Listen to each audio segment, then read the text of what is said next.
Justement parce que ensemble on va plus loin.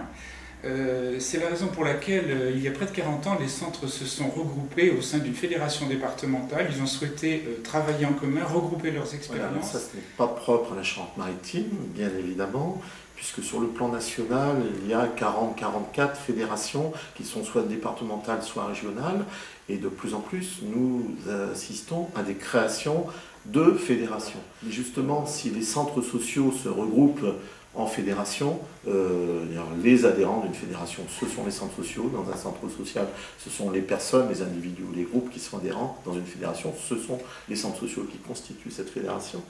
Et c'est bien pour avoir un soutien, d'une part, et d'autre part, avoir une force en même temps.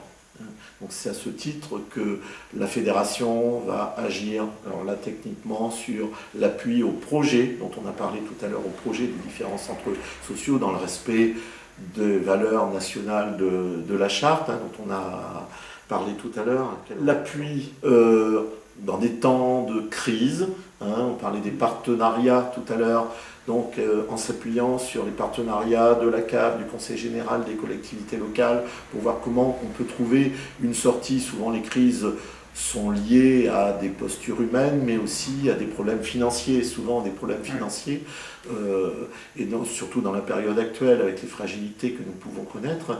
Donc pour mener à bien ce projet, il y a besoin de ressources humaines, mais au-delà des ressources humaines, c'est des ressources financières aussi qui vont avec. Donc la fédération peut agir, faire levier, peut jouer le rôle de médiateur, de temporisateur, pour apporter un soutien efficace. Un appui conseil aussi en termes de gestion, justement, à l'intérieur, un appui conseil en termes de gestion de ressources humaines, gestion financière, gestion de ressources humaines, et puis en termes de droit du travail aussi, où si on n'a pas forcément toujours la réponse, il y a des organismes, des renvois sur des conseils juridiques, etc. Là aussi c'est important, puisque chaque centre a une fonction employeur qu'il ne faut pas négliger, et que la fédération peut soutenir cette fonction employeur au-delà de la gestion des ressources humaines, qui est le rôle de la direction ou de la coordination du centre social.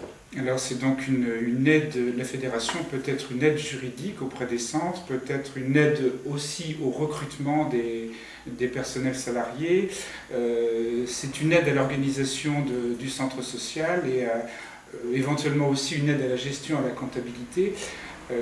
C'est donc le sens du travail de la fédération auprès des centres sociaux qui ont effectivement toujours besoin de conseils, qui ont besoin de partager des avis, partager quelquefois des malaises. C'est vrai qu'on... partager, c'est plus facile quand on se sent mal, c'est plus facile de voir avec les autres ce qu'on pourrait essayer de mettre en place pour se sortir de son malaise, justement. Alors, voilà, quand on parle malaise, quand on parle d'aide à la gestion, d'aide à la médiation en cas de crise, là, c'est sur les choses qui font mal, qui sont un peu difficiles, qui peuvent fâcher, mais aussi, il y a les bons côtés. On a parlé de la place des habitants, il y a des bonnes initiatives, des bonnes idées, des idées généreuses et des idées novatrices.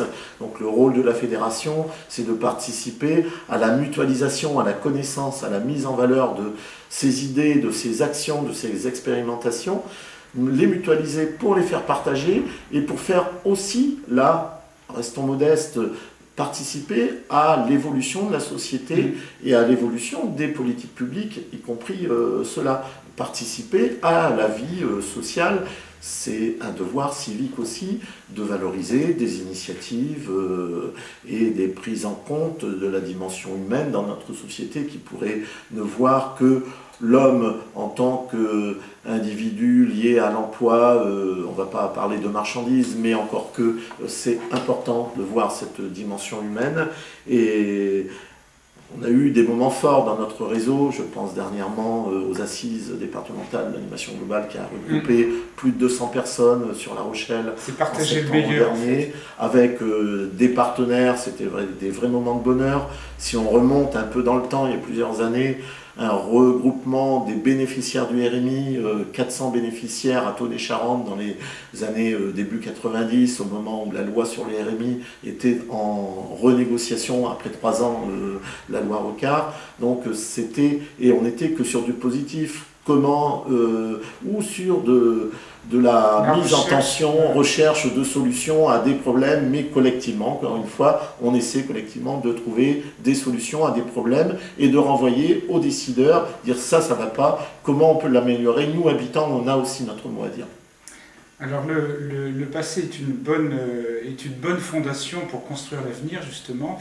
Et le projet de la fédération se met en place actuellement pour travailler sur l'avenir, puisque c'est tout ce qui nous permettra de construire un congrès en 2010 qui fêtera en même temps les 40 ans de notre fédération départementale pour présenter à nos adhérents, à nos centres adhérents et à tous leurs adhérents, à tous les habitants, un projet de société à la base du fonctionnement de la fédération départementale.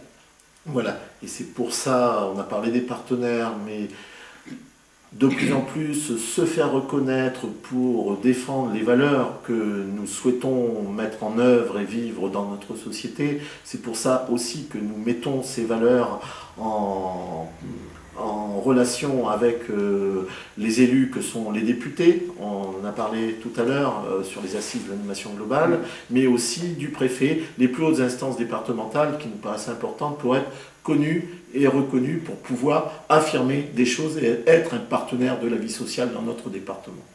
On a les moyens de faire grandir et les professionnels et les bénévoles, puisque nous avons des plans de formation pour ces 2 catégories, mais qui se complètent. Et je pense notamment au plan de formation auprès des bénévoles, avec une organisation fonds mutualisé qui s'appelle Phosphora, et qui permet de faire grandir, de faire comprendre aux habitants, gestionnaires, acteurs, participants à la vie de leur quartier, les enjeux et de leur donner des outils, des clés de lecture pour pouvoir agir sur leur quotidien. C'est vraiment quelque chose de fondamental qui n'existe pas dans tous les domaines autres de l'éducation populaire. Quand on parle d'une équipe, dans un centre social, il s'agit autant des techniciens que des administrateurs qui composent le fait politique de l'association. Une équipe, c'est bien ça, c'est bien un rassemblement de personnes qui œuvrent dans le même sens au sein du centre social. Au même titre qu'à la fédération, l'équipe de la fédération est constituée non seulement des salariés de la fédération, mais aussi des administrateurs bénévoles. Voilà, quand on dit faire grandir, c'est aussi se faire connaître pour se faire reconnaître. Et c'est vrai que on ne peut pas dire qu'on était très très bon dans le domaine de la communication, et on est en train de grandir dans ce domaine. Le nouveau projet fédéral en émergence met l'accent là-dessus, et c'est ce que nous faisons ce matin notamment, essayer de faire comprendre et connaître qui nous sommes, quelles sont nos valeurs, qu'est-ce que nous défendons, pour le faire partager avec d'autres, et ensemble on ira sans doute plus loin. Faire partager aussi par la presse, par des émissions de radio peut-être, et pourquoi pas un jour le passage à la télé.